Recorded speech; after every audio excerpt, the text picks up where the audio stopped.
जी तय कर ले। बॉलीवुड एक्ट्रेस कंगना रनौत अपनी फिल्मों से ज्यादा बयानों की वजह से चर्चा में रहती है, लेकिन इस बार उन्होंने अपना बयान किसी व्यक्ति विशेष को लेकर नहीं बल्कि देश की आजादी को लेकर दिया, जिस पर सियासत दो धड़े में बढ़ती दिख रही है। बिहार कांग्रेस के नेताओं ने तो कंगना के खिलाफ केस भी दर्ज करा दिया, क्योंकि क्यों मचा है कंगना के बयान पर बवाल और कंगना ने देश को लेकर ऐसा क्या कह दिया, देखिए ये रिपोर्ट।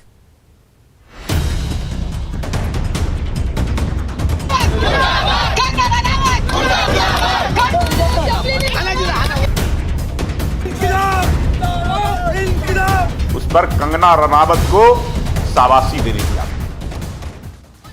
एक बार फिर अपने बयान को लेकर कंगना रनौत सुर्खियों में है।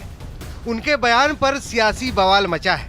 सियासत में किसने क्या कहा, ये जानने से पहले जान लीजिए कि कंगना ने दरअसल कहा क्या है।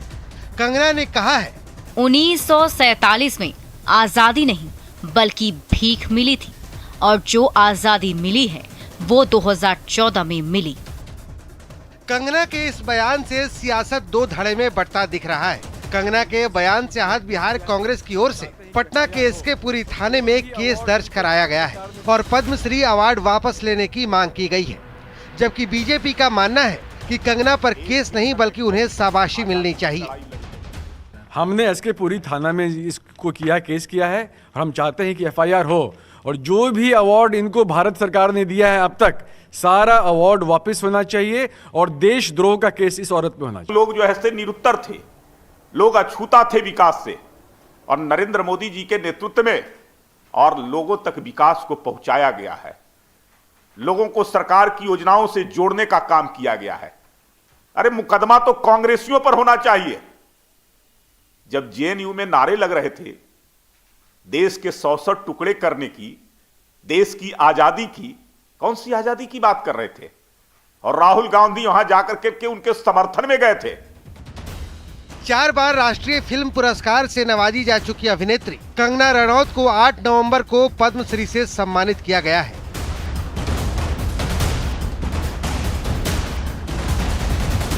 न्यूज़ 18 के लिए पटना से रवि एस नारायण की रिपोर्ट।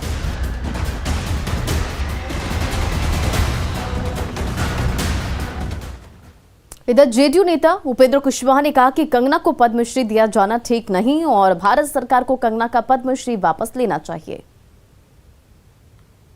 कोई इतनी बड़ी हस्ती नहीं है जिस पर बहुत टिप्पणी की जाए, लेकिन मुझको लगता है कि उनको अवार्ड देने में कहीं न कहीं भारत की सरकार ने भूल की है।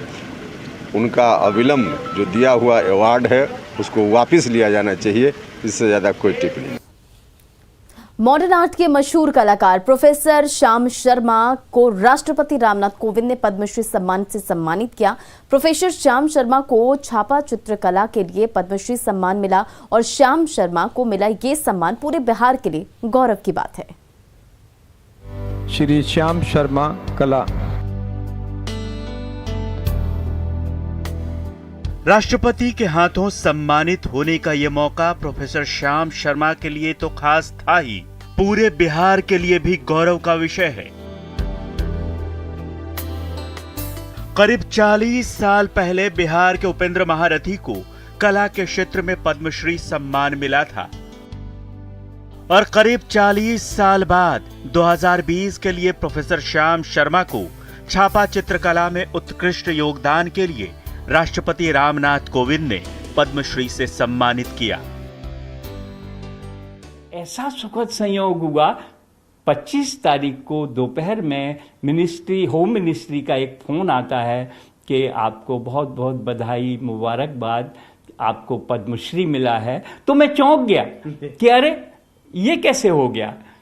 तो मैंने ऊपर वाले का उसको प्रसाद समझ के ग्रहण कर लिया और बहुत आनंदित हुआ। मुझे लगा कि मेरी कला साधना का सम्मान हुआ है, कला आस्था का सम्मान हुआ है और बिहार का सम्मान हुआ है, पूरे कला जगत का सम्मान हुआ है। छापा कला एक ऐसी कला है जो देश में बहुत कम लोग जानते हैं। पिछले 50 साल से श्याम शर्मा इस विधा पर काम कर रहे हैं। 33 साल तक पटना के कला एवं शिल्प महाविद्यालय में पढ़ाने के बाद श्याम शर्मा साल 2000 में सेवानिवृत्त हुए। लेकिन आज भी अपना 6 घंटे समय छापा कला को देते हैं।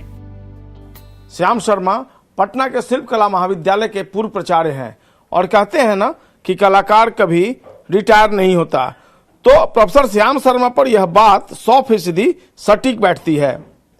आज भी रिटायर हुए तकरीबन 20 साल हो गए, मगर प्रोफेसर श्याम शर्मा कलाकार के पद से शायद ही कभी रिटायर होंगे। कला को लेकर अमेरिका से लेकर फिनलैंड और युगोस्लाविया तक की यात्रा कर चुके प्रोफेसर श्याम शर्मा ने छापा कला के क्षेत्र में तो काम किया ही है, अपने रिटायरमेंट के बाद से 1 दर्जन से ज्यादा पुस्तकें भी लिख चुके हैं।